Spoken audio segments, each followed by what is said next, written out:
Yes, okay, this customer centric consulting Nigeria basically. So I is of urgent that I treat this topic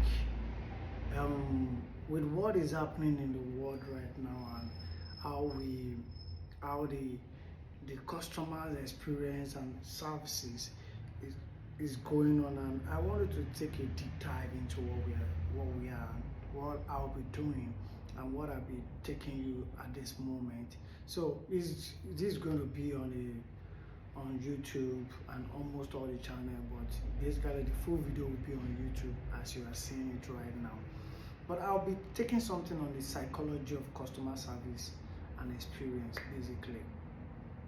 And it's been a front burner issue that is happening, and there's a lot of lacuna and a kind of a gap within this space. There's a real gap, emotions, how customers feel, how they felt after the whole experience that they have with interactions or whatever the goods and services they have in contact with, because something somehow draw them. There was a marketing strategy that was used to pull them into the whole space, and the problem started after the contact, after the interaction, and that is what I want to discuss. I want us to discuss here particularly, and that's very important.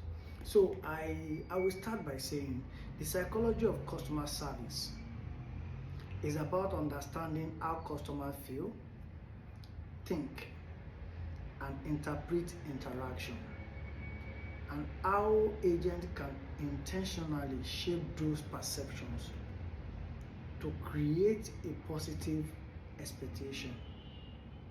It is not just what is done, it's how it is perceived. Like there's a saying that customers do not hear everything that you are saying, but they can perceive and interpret everything and how they feel. You get that? So there is a way to play to the emotion of the customers so that they can feel good, because it has been come to like a notification that customers don't really, at the end of the day, it's how they feel that matters, because you may not be able to resolve all problems, you may not be able to meet all the needs, because you are not, there's no perfect company anywhere. Every company have their niche, or let me put it that way, or where they've perfected over time. Some is feedback, some is touch point, some is their transition, some is the way they make everything, they make your transaction process very seamless. Do you get that? So let's move on. So I'm going to be starting with number one, how customers receive services. There's psychology about that. You get it? Customers don't experience services objectively. They filter it through emotions, expectations, and biases.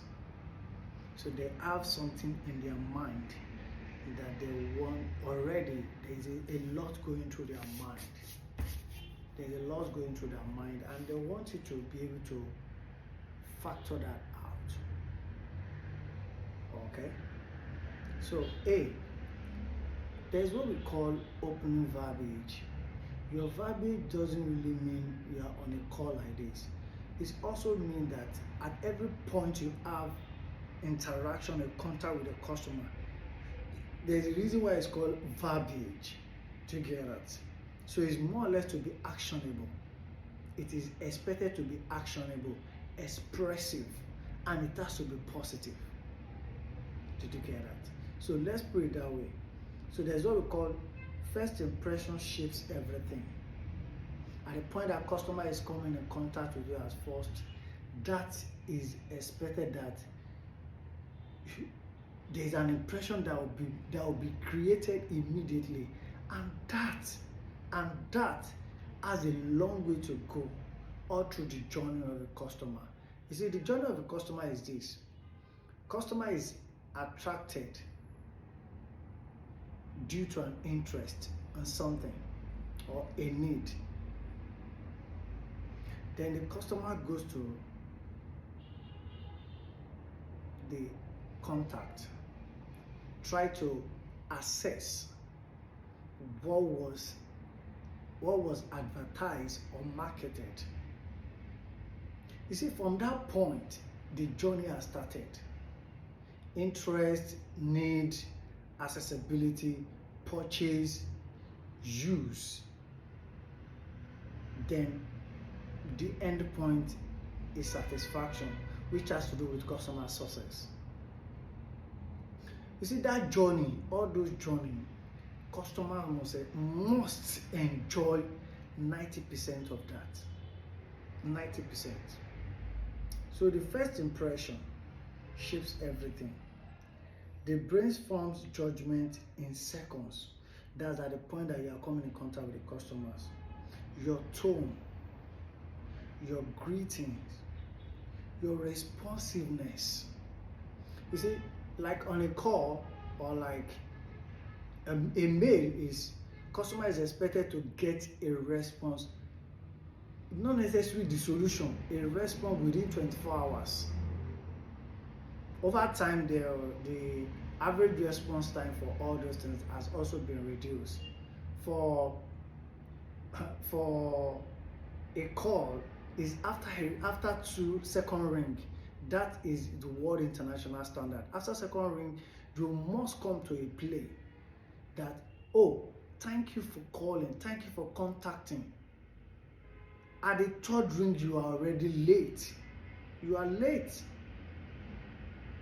So let's move on. And your tone has to be friendly, has to be warm, has to be welcoming. You see, this helps customers to begin to create something in their head that, come on, I think this is where I'm supposed to be, or I need to take the next turn and move back.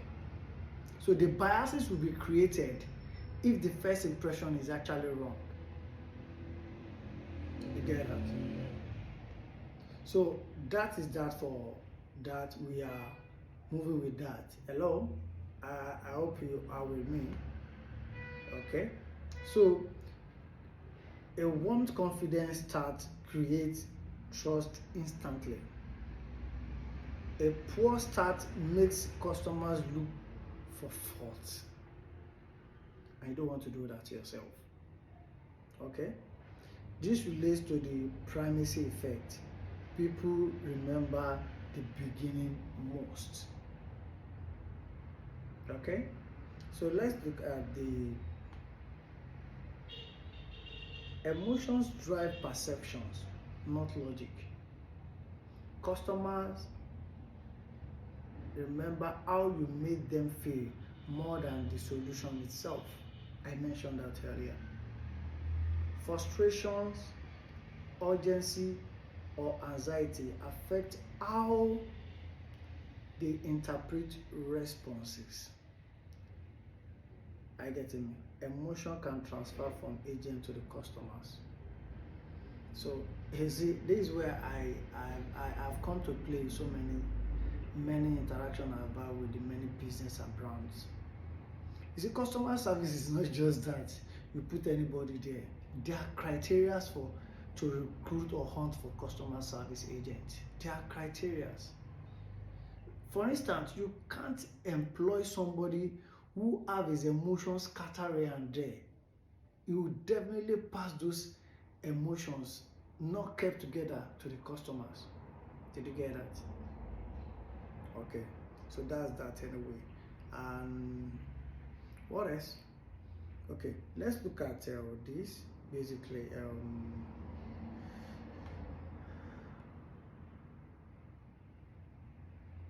Needs for control and validation. And on this matter, I'll be treating this as the last one. That's the fourth one. Customer wants to feel heard and respected. Interruption or scripted responses reduce trust. One of the skills of a customer service agent or specialist is an ability to listen, first, to what is being said, and two, to what was not said, to what the customer did not say. You need to have the ability to be able to listen carefully, attentively, without to. And second one is that never interrupt a customer at the point